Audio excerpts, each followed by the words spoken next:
આજ તો ભાણાએ પાડી દીધી મામાને ભી। જય માતાજી મિત્રો, આજ છે આપણો ડે 81 ને આપણે નીકળી ગયા હતા હવારમાં તૈયાર વૈયાર થઈને ઓફિસે જવાનું। ઓફિસેથી બધો તામજામ રેડી કરીને આપણે નીકળી ગયા મીટર નાખવા। પીરવડલા બાજુ જવાનું હતું એટલે ની ભાઈ લેવા આવ્યા એટલે સીધું આપણે મીટર બીટર નાખી જ દીધું। કીધું આમાં વાર હોય જ નહીં કીધું। અને પછી આપણે નીકળી ગયા ડોરીમોનના ગેટમાંથી બહાર। આ ડોરીમોન ઓલો નથી કાઢતો પોકેટમાંથી ગેટ। પછી મીટર બીટર નાખીને આપણે થઈ ગયા રિટર્ન। પછી એટલામાં યાદ આવ્યું કે આપણે જવાનું એક જગ્યાએ જમવા, એટલે પછી સીધા જ ઘરે વહી ગયા। એટલામાં આપણો ભાઈબંધ ભેગો થઈ ગયો, આપણને ભારીને ભાગે હોય 80-80।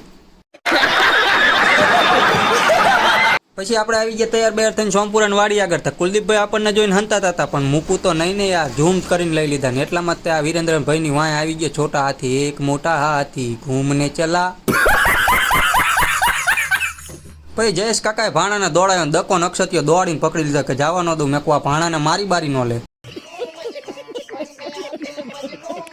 અમારી ટીમ જીતી એ બાબતની ચર્ચા થતી હતી। આપણે વિડીયો ઉતારે જયદીપભાઈ ઉતારે કે આજના વ્લોગમાં એટલું જ તે કે લે વિડીયો જોવાની મજા આવી હોય તો ફોલો કરતા જજો ને યુટ્યુબમાં આપણી ચેનલ છે એને સબસ્ક્રાઈબ કરી લેજો। આજના વ્લોગમાં એટલું જ તે, મળીએ કાલે। જય માતાજી।